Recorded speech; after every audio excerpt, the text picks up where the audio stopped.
The real disease in the inner city communities is the fact that when I was born in 1961, the two-parent household in the black community was between 75 and 77%.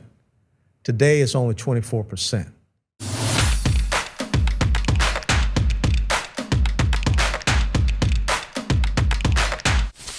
In concert with what you were talking about with equality of opportunity versus equality of outcome, when our law enforcement officers arrest African Americans are 5 times more likely to be arrested than white Americans. Isn't that an inequality of opportunity for these people typically living in inner city neighborhoods?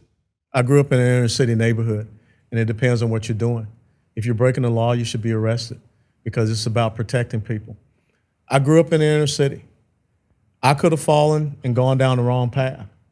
And if I go down the wrong path, then I'm responsible for those actions, and there are consequences to those actions.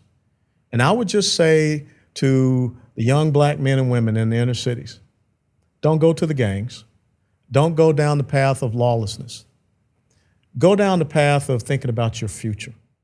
But when you talk about like the institutional reality that African Americans are arrested 5 times, they're 5 times more likely to be arrested than white people, isn't there something institutional, not just a choice? Because then we wouldn't have that disparity. Like, where does the disparity come from? I do not agree with police harassing anybody. And they're just the same as they're bad soldiers, they're bad cops. And bad cops need to be prosecuted, just like what we saw in South Carolina. But I think inherently we have a problem with criminality in our inner city communities. And the real problem, we're just talking about a symptom.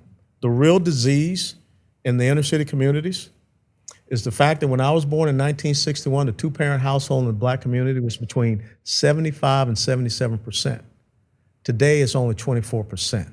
Well, actually, I will tell you it's even deeper than that. You can read about the Great Society programs of Lyndon Baines Johnson in 1965, when he came up with a policy that said if a woman has a child out of wedlock, the government will provide her a check, no matter how many children she has out of wedlock. But there was a caveat: she cannot have a man in the home. You destroyed the black community with that simple policy because the federal government came in and replaced that which was a foundation in the black community, a strong father. And when you don't have the strong fathers there, not saying that a woman can't raise, young men, but when you don't have that strong father there, you see a lot of the problems that we have in the inner city.